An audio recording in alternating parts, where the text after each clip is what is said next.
அஸ்ஸலாமு அலைக்கும் வரஹ்மத்துல்லாஹி வபரகாத்துஹு. வாழ்வான வாழ்வு நம்ம வாழ்றதாம நான் நினைக்கிறேங்க. ஆனால் உண்மையிலே வாழாத நாள் என்று எப்போ நம்மளுக்கு விளங்க தெரியும் தெரியுமா? ஒரு மனிதனுக்கு மரணத்தினுடைய நெருக்கம் வந்ததுக்கு பின்னால் தான் நம்ம என்ன ஒரு வாழ்க்கையை வாழ்ந்திருக்கிறோம் சொல்லி அப்போ இறைவன் நினைவு ஊட்டுவான் அந்த மனுஷனுக்கு. நீ என்ன வாழ்க்கை வாழ்ந்திருக்கிற? கொஞ்சம் கொஞ்சமாக யோசித்து பார்த்தா அந்த நேரத்தில் யோசிப்பான். யௌமைதீன் யததக்கருல் இன்சான். அந்த நேரத்தில் அந்த மனுஷன் அதனை நினைவு கூறுவான். அத்தியாயம் 89 வசனம் 23, 24வது வசனங்களில் அந்த மனுஷன் நினைவு கூறுறத இறைவன் சொல்லுவான். நம்ம என்ன வாழ்க்கை வாழ்ந்திருக்கோம் சொல்லி அப்பந்தான் நினப்பான். அண்ணா லகு திக்கிறா. அந்த நேரத்தில் உனக்கு உணர்வு பெற்று என்ன பலன் என்று இறைவன் ஒரு கேள்வியை கேட்குவான். இப்போ யக்கூல் அந்த மனுஷன் அந்த நேரத்தில் நினப்பான், யாலை யக்கூல் யாலைத்தனி எனக்கு வந்த கை சேதமே கத்தம் தொலி ஹயாத்தி.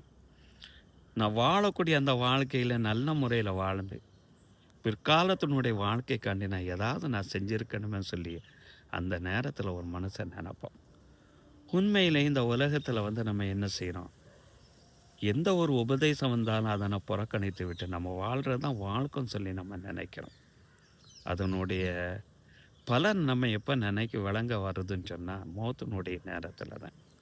உபதேசத்தை தடுக்கக்கூடிய அந்த நேரத்துலலாம் இறைவன் ரசுல்லா அப்போது ஒரு வசனத்தில் இவ்வாறு சொல்லுவான். சூரத்துல் ஹிஜ்ர் 3வது வசனம், தருகும் அவங்கள விட்டுருங்க, ஏக்குலும் இந்த உலகத்தில் அவங்க சாப்பிடட்டும், வைத்த மொத்தத்தை எவ்வளோ இன்பம் அனுபவிக்க முடியுமோ அவர்கள் இன்பத்தை அனுபவிக்கட்டும்.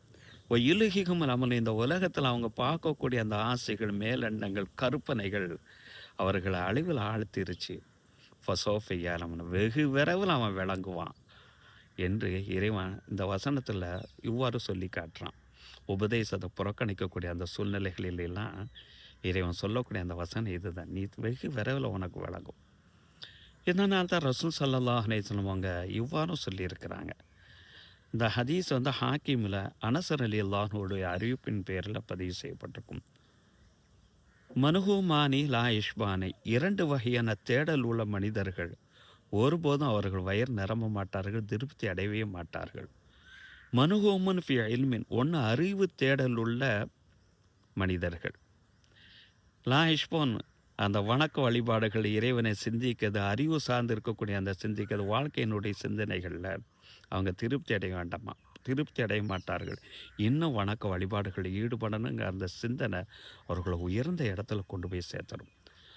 மனுஹோமன் ஃபித்துன்யா, இன்னும் உலக தேடல் உள்ள மனிதர்கள். லா இஷ்பான், அவனும் இந்த உலகத்தை அடைகிறதில் திருப்தி அடையவே மாட்டான் என்றார்கள் நபி அவர்கள்.